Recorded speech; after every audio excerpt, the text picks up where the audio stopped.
Здравствуйте, друзья! Сегодня мы отправимся в увлекательное путешествие в одно из самых красивых мест на планете – к леднику Перита Морена. Подготовьтесь к захватывающим приключениям.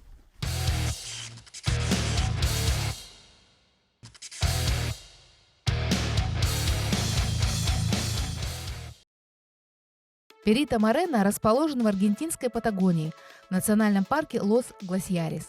Чтобы его увидеть, нужно прилететь в городок Эль-Калафате, примерно 3 часа полетного времени из Буэнос-Айреса, а дальше на арендованной машине, автобусе или с экскурсией доехать до национального парка, еще 80 километров.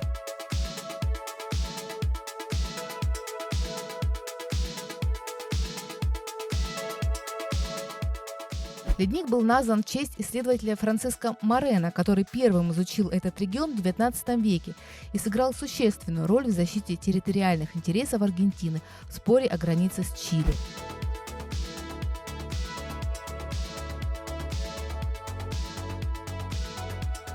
Ледник простирается на 250 квадратных километров и является частью южного патагонского ледяного щита, а его высота над озером превышает 70 метров.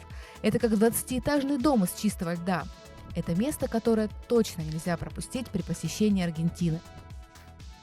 Что такого особенного в этом леднике? Во-первых, он безумно красив и фотогеничен. А во-вторых, он уникален тем, что продолжает расти и активно движется. За прошедшие годы он увеличился на несколько километров. Перита Морена движется с довольно приличной скоростью, около 3 метров в сутки. Но в отличие от других ледников, он увеличивается в своей массе примерно столько же, сколько теряет. В результате вот уже 90 лет он кажется неподвижным. Своим языком ледник упирается в противоположный берег озера. Это позволяет увидеть его во всей красе со смотровой площадки. Еще одна особенность ледника Перита Морена состоит в том, что он периодически образует ледяную плотину, которая разделяет озеро Аргентина на 2 части. Решая истока, вода в южной части может подняться до 30 метров выше уровня основного озера. Огромное давление воды раз в 5-6 лет ломает барьер, смывая все на своем пути. Последний грандиозный прорыв и обвал ледяной арки случился в 2016 году.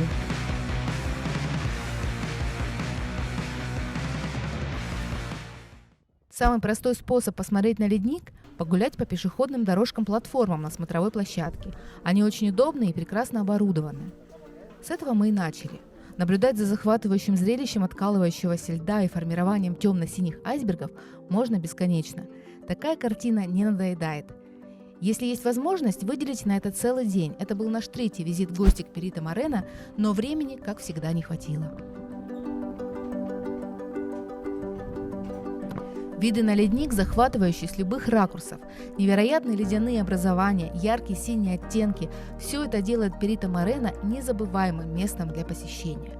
Так что если вы когда-нибудь окажетесь в Аргентине, не упустите возможность увидеть этот потрясающий ледник. Это приключение навсегда останется в вашей памяти. А если вы любите морские прогулки, то для вас есть множество различных водных развлечений, таких как каякинг или круиз на корабле по озеру. Только бронировать их нужно заранее, в Эль-Калафате. И, конечно же, трекинг. Ледник Перита Морена – это не только красивое место, которым нужно любоваться на расстоянии.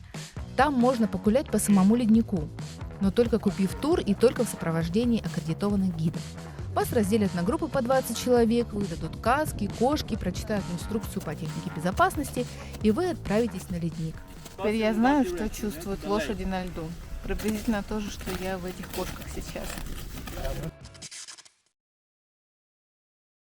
Итак, наш трекинг начался с переезда в порт Бахо-де-лас-Сомбрас.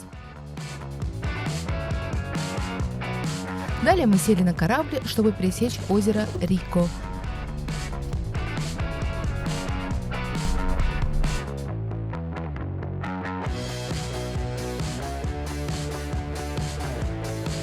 Навигация заняла около 20 минут и сама по себе была отдельным приключением. Мы любовались огромными стенами ледника с воды.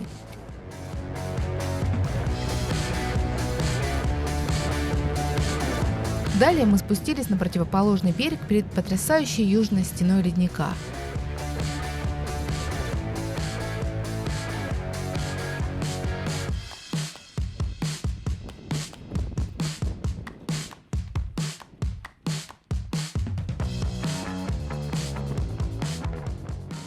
Трекинг стартовал с прогулки по берегу озера и далее продолжался по поверхности ледника около часа.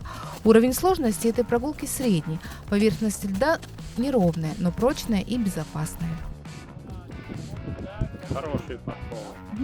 Как лошадка.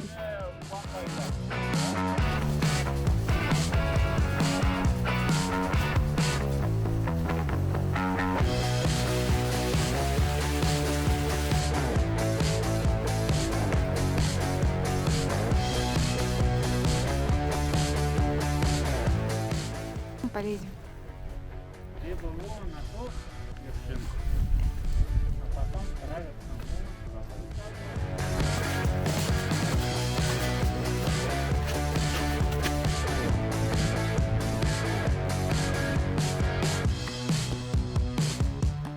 Не забудьте надеть удобные трекинговые ботинки и взять с собой куртку от дождя и ветра, ведь погода на леднике меняется ежеминутно. Ледник – это огромный холодильник. Полный список полезных вещей вы видите сейчас на своем экране. Во время трекинга мы увидели множество типичных особенностей ледников. Глубокие трещины, голубые мулины, огромные сираки и бирюзовые пруды. А в конце нас ожидал традиционный бокал виски с тысячелетним льдом, наколотым прямо из ледника.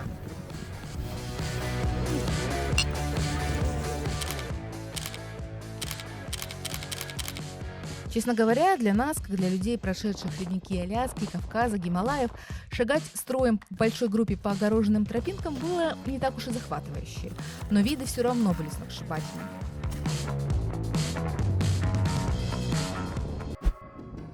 Забегая вперед, скажем, что через несколько дней мы прошли в Патагонии Уэмуль-трек, где мы пересекли ледник-туннель и вдоволь напрыгались через трещины. Там мы увидели с перевала большой патагонский щит и прошли вдоль ледника Ведьма. Вот это было действительно круто. Ссылку на это видео приведем в описании к этому ролику. Подписывайтесь на наш канал, чтобы не пропустить новые видео. Будет очень интересно.